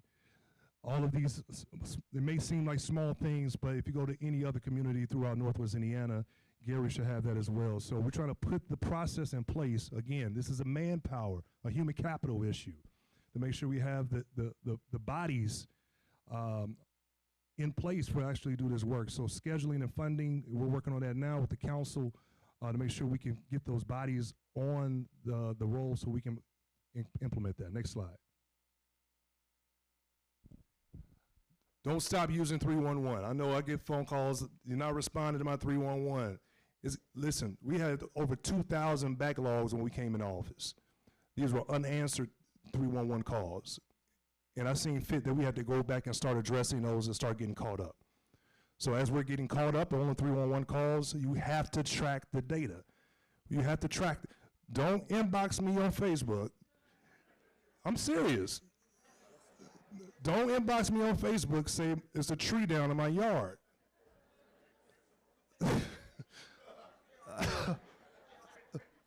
Next slide. I'm not saying don't inbox me, but I'm just saying it's not an effective method. It's not an effective method. So please use 311 so we have a place that we can track this information, ladies and gentlemen. I'm serious. Affordable housing, we want to thank our partnership with the Gary Housing Authority and so many other partners, community development, where we invest in the funding. We have the down payment assistance. A lot of folks don't realize we have a down payment assistance here in the city of Gary. $18,000 for residents. Right now, we encourage our public safety officials to maximize this. We're giving them a $30,000 down payment for a new home.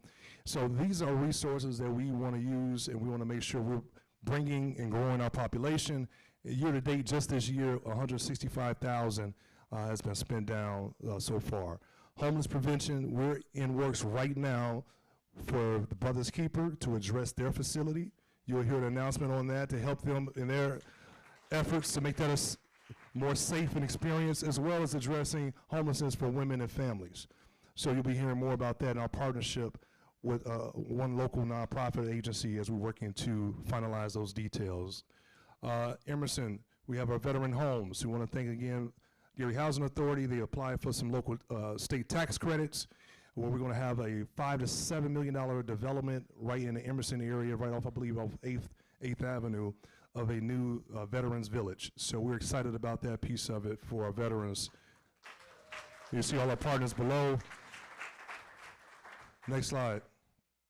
Economic development. I'm going to try to make sure that this is something that's meaningful. That's a lot on this screen. The good thing is it's a lot on this screen. These are projects that are happening, not maybe.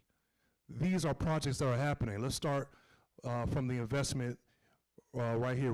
You're going to hear more about it, so I don't have to go through the slide. The Ivanhoe Trail, we received a grant, partnering with the Northwest Indiana Forum and so many organizations. Ready Grant won $1 million. That's going to help us connect the trail to Westside High School and so many other natural preserves in the Ivanhoe area. That's going to be beautiful. The ribbon cutting is October 30th. So be on the lookout if you're in that area. The Tolleson Opportunity Hub, which is almost probably a $40 million investment. Have you seen the walls up yet at the Tolleson? And the investment that we're making in the parks, that's from the city specifically. New basketball courts, new tennis courts. I think pickleball is going to be over there. Pickleball as well. I haven't played pickleball yet, but maybe one day. But we want to thank North Shore. They've invested. They're partnering here in the city of Gary. Roosevelt High School was an endangered building designated by nationally. It's nationally recognized as an endangered building, which opens up for more federal funding. And we're going to talk more with the Gary School Corporation on how we're going to partner to put that building to use. We're not just going to let it remain dormant.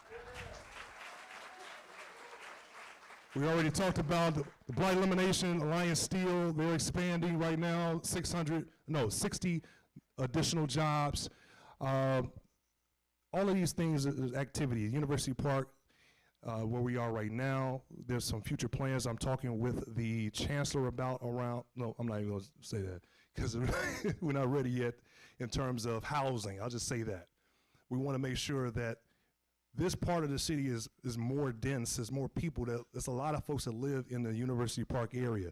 How can we increase and make it more enjoyable experience in growing our population here and making it more enjoyable experience for residents as well as more students to come to the city of Gary. So that's something that we're in conversations about. I'm gonna talk about U.S. Steel a little bit later, but we also want to talk about some of these other projects. Let's go to the next slide. 1,200 permits issued in just this year. So shout out to the building department. So $1.1 million of revenue that's collected. Next slide. So please get a permit, ladies and gentlemen. Make sure you guys get permits when you're doing work. If Officer Edwards see you out there working on a house, I'm serious, you're taking shingles off, putting them in the yard, you're taking paneling out, drywall out, and it's on the yard or whatever the case may be, you're going to get fined. You're going to get fined. You need to get a permit, and you need a dumpster to capture and collect this debris. And we don't want to find it in the woods somewhere, because if we could trace it back, they're also doing that. They're able to trace it back to certain sites, and they'll come back and follow up with you. We worked with the council. We passed an ordinance last year of reciprocity to make it an easier process for our local contractors to get licensed in the city of Gary. That's a good thing. So you see 55 new contractors received licenses in 2025. Next slide. Genesis Center. I know everybody, there's about 30 questions on the survey. Listen, just like what we said when we came in last year, you all seen the photos and the images of inside. We don't have to revisit that, but it was in deplorable condition. We've had 2 assessments done already. It's about $15 million just to turn the lights on, just to address the basics, right? What we've done, I work with Corey Sharp, who's helping to lead our planning department. We put out a RFP, or RFQ, RFI, request for information. A request for information to see interest and ideas of what could this possibly be repurposed as. And we received close to about 7 or 8 proposals. Now we're vetting those proposals.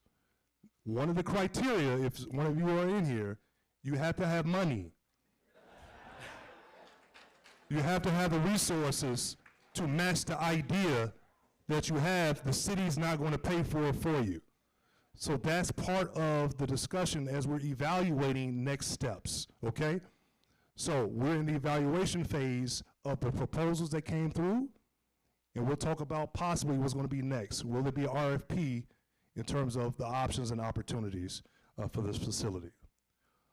So again, thank you to Notre Dame, implementing and giving us designs of infill housing as we demolish structures in residential structures in our home, in neighborhoods, giving us some opportunities for giving residents, saying here's a floor plan, here's a template that you can use when you do your new construction here in the city of Gary. So this is something that they have done and contributed towards us in kind. So next stage.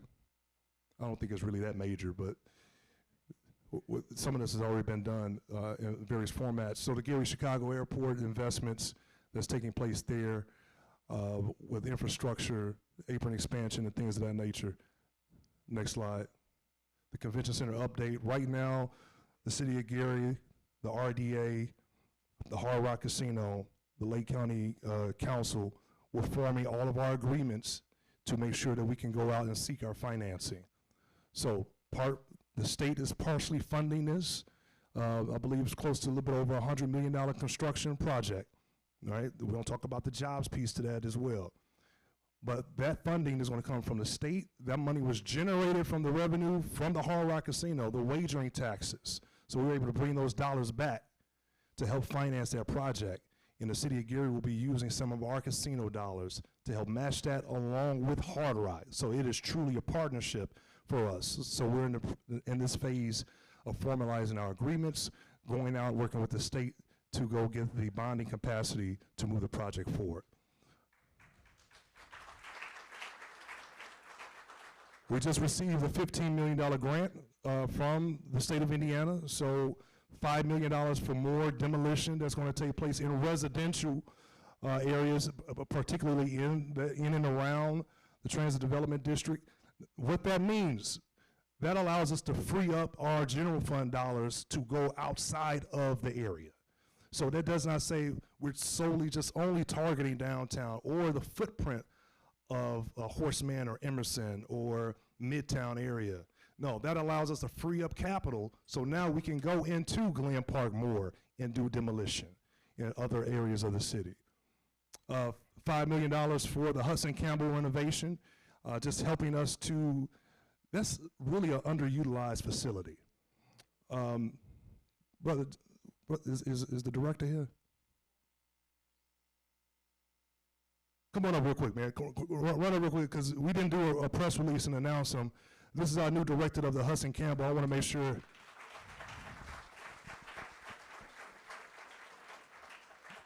Give me your background and who you are and all that good stuff. All right, John V. Johnson, born and raised here, Gary, Indiana, 19th Avenue. Graduated from Gary Westside 2014. Yes, sir. Did some good things, was able to receive a full scholarship at the University of Toledo to play football. Did 4 years there. Was able to walk out of there with a bachelor's in business administration. I did 2 years with the Cowboys. I did 1 year with the Bears, and I've been playing up in Canada. Coming back home, now I'm at the director. All right. Listen, we're tasking him to make this a more functional, family-friendly facility, right? So one of our very own is here. We thank him for that. And $5 million is going towards a new development for downtown. That's going to either be matching dollars in a partnership with a developer or something that the city possibly may explore doing. Next slide. All right, we got new home construction taking place in Edna, the first new home that was built in what, how many years? 40 years of new construction. So many of you may have seen that on 10th place. Yes, you know, 10th place. So this developer, F&L Group, they've committed to already do 15 planned homes in Edna area. So we're excited about that. Let me pause and say this. Side lot programs and other initiatives that redevelopment has. Anybody has ever expressed any interest in side lot programs? When you go to the redevelopment table, ask about those programs and what's the process to acquire property adjacent to you. So there's a process there that we want to get that out to residents. Next slide. All right, I mentioned Corey Sharp. Corey is helping to lead our comprehensive plan, ladies and gentlemen. A lot of you participated in our community meetings. This is an example of our comprehensive plan, and it's on, is it online yet? It's online on what page? Gary.gov/planning. This is citywide, so it gives you an idea of those plans and ideas. Now, what I'm about to say is not on one of these slides, but something just triggered me to say it. Abandoned schools, all right? So let me say this, because I think it's important. Sometimes the media will make it seem like you're not doing anything. Certain media, not all. We have been intentional on partnering with the Gary School Corporation. The very first year when we came into office, Dr. Stokes and I worked together. We were able to demolish Norton School in just a few months before she even came into her seat. I know it's hard to see a lot of these structures come down, but they're not safe. But it costs nearly millions of dollars to tear down just one structure. So it's a resource capacity issue. We board it up, they rip it down. All of this is something that we're taking very serious. I know some of you may live across the street from an abandoned school. Trust me, we are working to ensure that we get the resources, either be it grant funding or other means. Through our federal dollars, this is a priority and issue. I wanted to let you know that that's taking place. But in the comprehensive plan, it talks about the feasibility of the options once these sites are demolished and cleared. Will it be housing? Will it be other initiatives that's compatible of what the neighborhood wants, all right? So I just want to make sure I say that. And I talk about the media component because there's an ad promoting what Gary is not doing around the vacant schools, and it's not giving the accurate truth about that.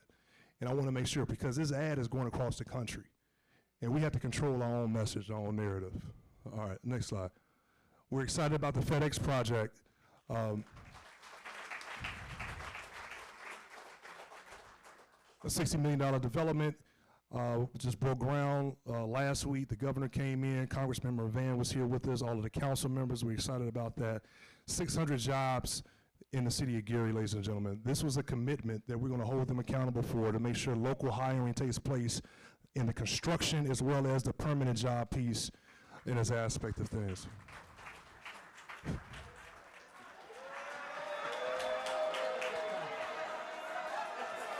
I didn't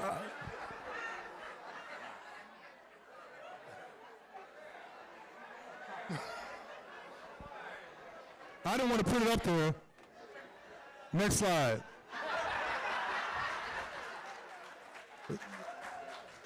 Now go back to the other slide.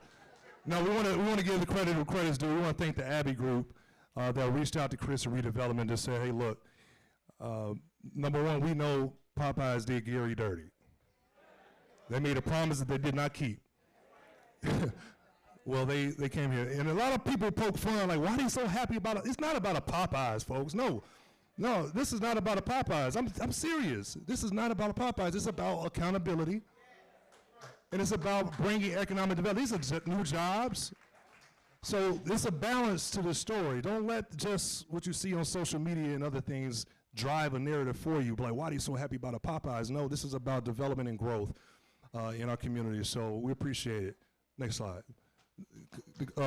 Dunkin' Donuts is opening up. Again, Christopher Harris and his team of redevelopment, helping them, walking them through the process, the building department as well. So October 25th, they have a soft opening on the 21st, I believe, as well. No, I never said that. The 25th is a soft opening. The 21st is a soft opening. That is accurate. And the 25th is the grand opening. Dunkin' Donuts on 12 and 20, Melton Road, across from the train station. So this is new. All right, next slide. This is the Ivanhoe, the park that we talked about. I already talked about this. This is going to be a beautiful opportunity for families. Next slide. Quality life issues. Gleason Golf Course. There was a joke when we first came in. It was not Gleason Park, but Jurassic Park. But thankfully, we have contractors and local employees that have been dedicating their time. I see people walking around the track in the morning time and the evenings. The next phase is we're doing the lights around it. William, we're doing the lights are coming around the track. And will it become a golf course? Possibly. Don't get your hopes up, but possibly, because we want to make sure it's the right fit for the city. So, but it's our park, and you should be able to enjoy that park. So we want to make the investments to make it a safe, enjoyable park. All of the enhancements you see go in place throughout all of our jewel parks, Roosevelt, Glen Ryan, Ironwood, Brunswick, Tolleson, Howell Park, all our council districts. I know they're excited about that. In their community, in their neighborhoods of new basketball courts and tennis courts and so forth. Parking, landscaping, all of those things. Let's go. Legislative updates. All right. So we know that the Nippon transaction took place. A lot of people threw bricks at me for supporting this deal, but it's completed now, right? Nippon is. I know a lot of folks probably worked at U.S. Steel. Raise your hand if you worked at U.S. Steel here, right? And I want you to understand the importance of it. Number one, the commitment that Nippon is making to make it a more cleaner energy, not energy, but a steel making process. That's something that we're working with them now for the emissions aspect to address that in the city, because we've been plagued with that for so many years. 1,000 new jobs right here at Gary Works plant. That's committed. In the agreement that the current president signed, this funding has to be spent by 2028, the $3 billion. They've already invested the first $200 million, started about 2 or 3 weeks ago. You see the billboards around the city of Gary? Make sure there will be a tragedy if we do not take advantage of this opportunity, but also when I go to hold them accountable to ask them how many Gary residents do they have, I don't want to find out nobody's applying, because that has happened to me before in front of a business. So please, if you know someone, take this information down, let them know that U.S. Steel is hiring now, and this is just the beginning. There are more jobs, so there's a lot of opportunities for us to grow here. Next slide. All right, that's the end of a formal presentation. Like I mentioned before, if your questions weren't addressed in the presentation, take them directly to the department heads at those tables. Every single department is here. Every single department is here. I will have a table as well if you want to schedule a 2 to 3 minute meeting with me. All right? So, Tierra, I'll turn it back over to you. Thank you.